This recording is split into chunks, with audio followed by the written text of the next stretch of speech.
నమో తస్స భగవతో అర్హతో సమ్మా సంబుద్ధస్స.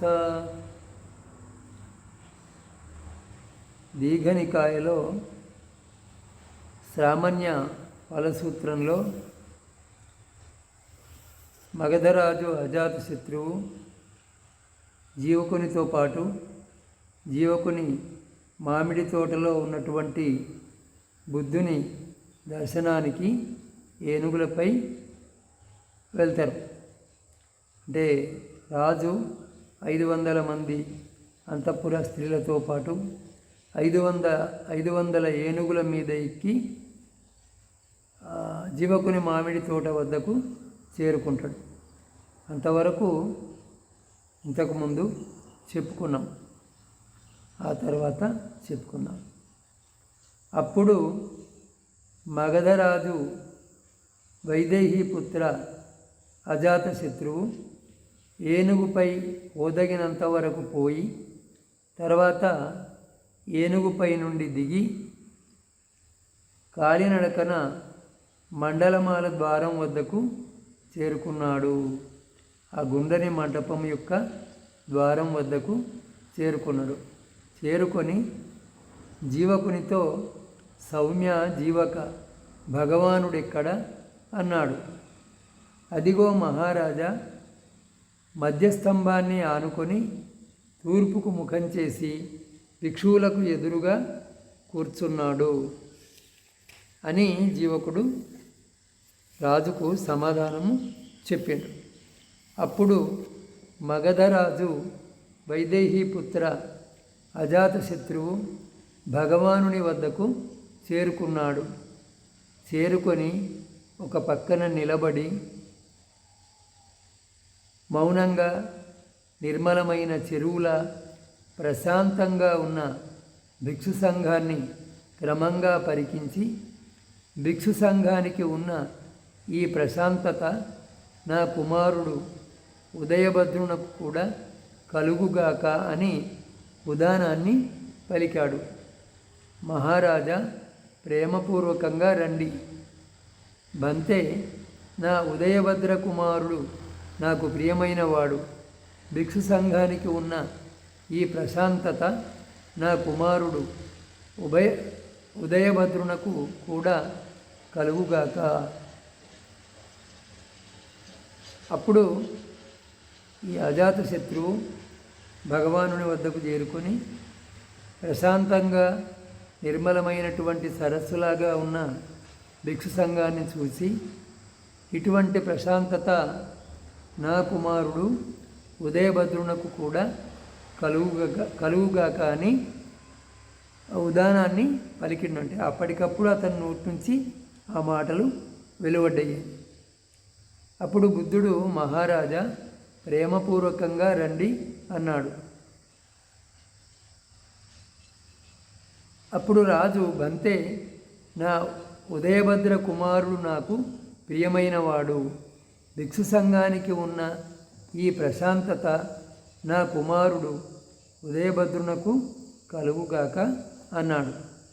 అప్పుడు మగధరాజు వైదేహి పుత్ర అజాతశత్రువు భగవానునకు నమస్కరించి భిక్షు సంఘానికి చేతులు జోడించి ప్రణామం చేసి ఒక పక్కన కూర్చున్నాడు. అప్పుడు ఆ రాజు అజాతశత్రువు భగవానునితో, బంతే, భగవానుడు నాకు అవకాశం ఇస్తే ఒక ప్రశ్న అడగాలనుకుంటున్నాను అన్నాడు. అడుగు మహారాజా, ఏది అడగాలనుకుంటే అది అడుగు. బంతే, గజారోహకులు అంటే ఏనుగునెక్కేవారు, అశ్వారోహకులు అంటే అశ్వసైనికులు, గజ సైనికులు, అశ్వసైనికులు, రథికులు, ధనుర్విద్య తెలిసిన వారు, యుద్ధంలో ధ్వజాన్ని పట్టుకునేవారు, వ్యూహాలను రచించేవారు, భోజనాన్ని వడ్డించేవారు, ఉగ్ర వీరులు, రాజపుత్రులు, మహాశ్రేష్ఠులు, శూరులు, చర్మ కవచదారులైన యోధులు, బానిసలు, వంటవారు, స్నానం చేయించేవారు, వంట వండేవారు, మాలలు కట్టేవారు, చాకలివారు, సాలెవారు, మేదలవారు, కుమ్మరవారు, గణకులు, ముద్రికులు, ఇంకా ఎందరో ఇటువంటి వేరువేరు విద్యలను నేర్చుకున్నవారు ఈ జన్మలో తమ విద్యల వలన జీవిస్తారు, సుఖిస్తారు, ప్రసన్నంగా ఉంటారు. వారి తల్లిదండ్రులు కూడా సుఖిస్తారు, ప్రసన్నంగా ఉంటారు. వారి భార్యాపిల్లలు కూడా సుఖంగా ప్రసన్నంగా ఉంటారు. వారి మిత్రులు, సలహాదారులు వారు కూడా సుఖంగా ప్రసన్నంగా ఉంటారు. వారు తమను స్వర్గాన్ని పొందింపజేసే దక్షిణలను శ్రమణులకు, బ్రాహ్మణులకు ఇచ్చి వాటి ఫలితంగా స్వర్గాన్ని పొందుతారు. బంతే, ఈ గొప్ప విద్యలకు ఉన్నట్లే సామాన్యానికి కూడా ఈ జన్మలోనే ఇటువంటి ప్రత్యక్ష ఫలము ఉందని చెప్పగలమా అని రాజు బుద్ధుణ్ణి అడిగిండు. ఈ లోకంలో వివిధ వృత్తులు చేసుకునే వాళ్ళు ఉన్నారు. సైన్యంలో వివిధ బాధ్యతల్ని నెరవేర్చేటువంటి వారు, ఇంకా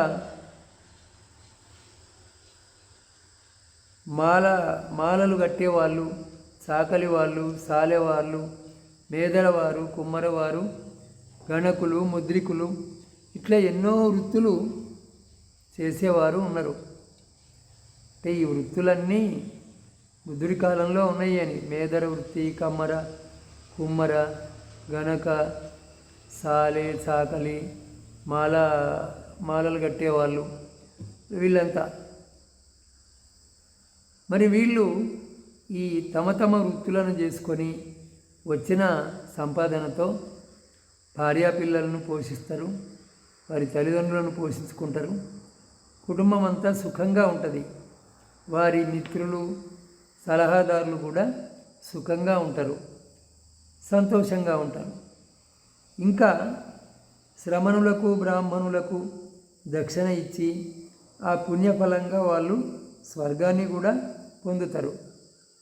మరి ఈ గొప్ప విద్యలకు ఈ రకమైన ఫలితం ఉన్నట్లుగా ఈ సామాన్యానికి ఈ జన్మలోనే ఇటువంటి ప్రత్యక్ష ఫలం ఉందని చెప్పగలమా అని రాజు అడిగిండు. అంటే నీవిప్పుడు శ్రమణుడవైనవు, భిక్షువైనవు, ఇప్పుడు నీకు దొరికేటువంటి ఫలం ఏమిటి? చచ్చిన తర్వాత ఏదో ఫలం పొందుతాము అని చెప్పడం కాదు. ఇప్పుడే ఈ జన్మలోనే ఎటువంటి ఫలాన్ని పొందుతారో చెప్పగలరా అని ఈ అజాతశత్రు రాజు బుద్ధుణ్ణి అడిగిండు. మహారాజా, నీవు ఈ ప్రశ్నను ఇతర శ్రమణ బ్రాహ్మణులను ఎప్పుడైనా అడిగినట్లు గుర్తుందా అని రాజును అడిగిండు బుద్ధుడు. బంతే, ఇతర శ్రమణ బ్రాహ్మణులను కూడా ఈ ప్రశ్న అడిగినట్లు నాకు గుర్తుంది అని రాజు చెప్పాడు. అప్పుడు బుద్ధుడు, నీకు శ్రమ కాకపోతే నువ్వు విన్నదేమిటో దాన్ని నాకు ఉన్నది ఉన్నట్లుగా చెప్పు అన్నాడు. ఆ ఇతర శ్రమణ బ్రాహ్మణులను అడిగినప్పుడు, శ్రమణులను బ్రాహ్మణులను అడిగినప్పుడు వారు చెప్పిన సమాధానాలు ఏమిటో నాకు ఉన్నది ఉన్నట్లుగా చెప్పు అన్నాడు. అప్పుడు రాజు, బంతే, మీ వంటి జ్ఞానుల ముందు దానిని చెప్పటము నాకేమీ శ్రమ అనిపించదు అని రాజు అన్నప్పుడు, అయితే మహారాజా చెప్పు అన్నాడు భగవానుడు. పూరణ కశ్యపవాదం.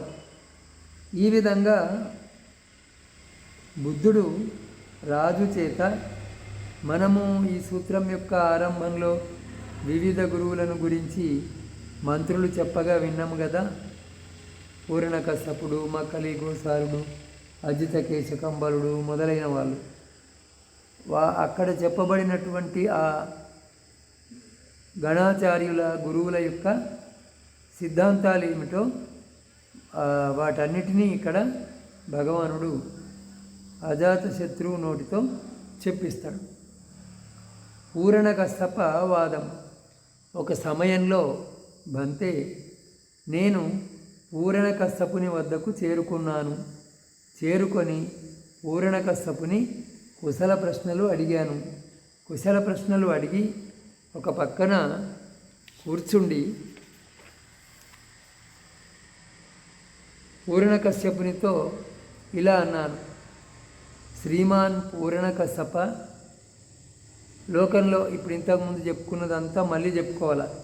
గజారోహకులు, అశ్వారోహకులు, రతికులు, ధనుర్విధులు, ఇంకా లోకంలో నానా వృత్తులు, కమ్మర, కుమ్మర, చాకలి, మంగలి, నానా వృత్తులు చేసుకునేటువంటి వాళ్ళు తమ తమ విద్యల వల్ల సంపాదించుకొని ధన సంపాదన చేసుకొని కుటుంబాన్ని పోషించుకుంటున్నారు. శ్రమణులకు, బ్రాహ్మణులకు దక్షిణలు ఇచ్చి స్వర్గాన్ని కూడా పొందుతున్నారు. అందరూ సంతోషంగా ఉంటున్నారు.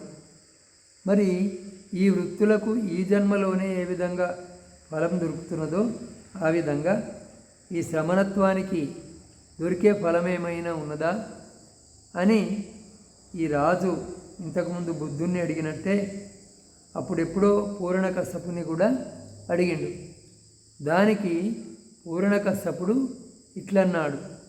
మహారాజా, చేస్తూ చేయిస్తూ నరుకుతూ నరికిస్తూ కాలుస్తూ కాల్పింపజేస్తూ దుఃఖిస్తూ దుఃఖింపజేస్తూ అలసిపోతూ అలసిపోజేస్తూ కదలుతూ కదలింపజేస్తూ ప్రాణం తీయిస్తూ ఇవ్వని దానిని తీసుకుంటూ ఒప్పందాలను అతిక్రమిస్తూ గ్రామాలను దోచుకుంటూ ఒంటరి వాళ్ళను చేస్తూ తీరంలో నిలబడుతూ పరభార్యలను పొందుతూ అబద్ధాలు మాట్లాడుతూ చేస్తూ చేయిస్తూ నరుడు పాపాన్ని పొందడు. వాడి అయిన కత్తిలాంటి అంచుగల చక్రంతో ఈ భూమి మీద గల ప్రాణులన్నిటి శరీరాలను నలిపి మాంసం ముద్దగా మార్చినా అది పాపకారణం కాదు. దాని వలన పాపము రాదు. గంగానది దక్షిణ తీరంలో నడుస్తూ చంపుతూ కొడుతూ నరుకుతూ నరికిస్తూ కాలుస్తూ కాల్పింపజేస్తూ పోయినా అది పాపానికి కారణం కాదు.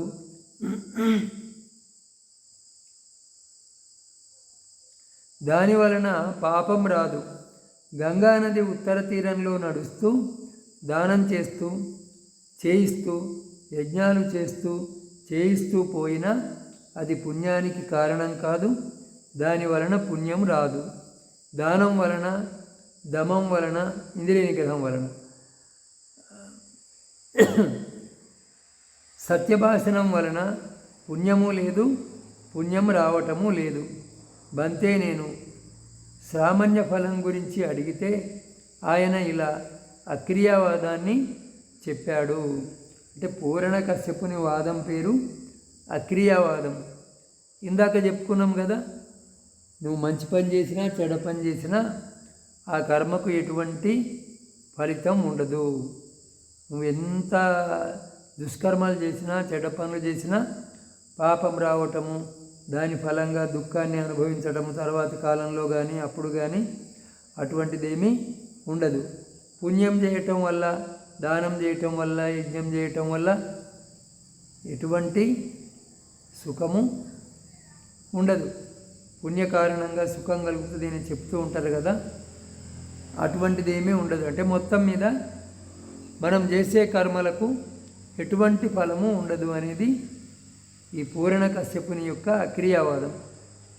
బంతే మామిడిని గురించి అడిగితే పనసను గురించి చెప్పినట్లు, పనసను గురించి అడిగితే మామిడి గురించి చెప్పినట్లుగా నేను ప్రత్యక్షంగా కనిపించే శ్రామణ్య ఫలం గురించి అడిగితే అతడు అక్రియావాదాన్ని గురించి చెప్పాడు.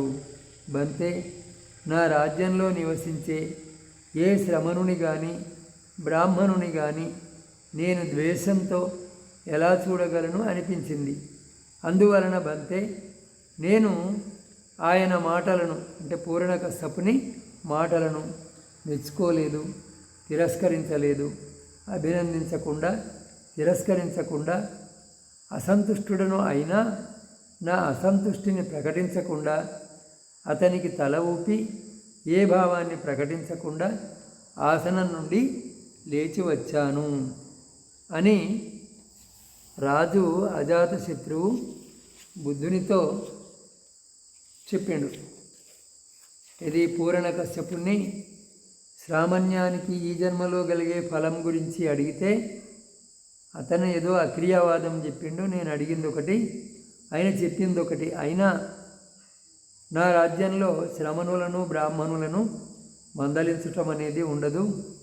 అందుకని మౌనంగా తల ఊపి అక్కడి నుంచి వచ్చిన అని ఈ అజాతశత్రువు రాజు బుద్ధునితో అన్నాడు. ఇక్కడికి ఈ పూట ఆపేద్దాం.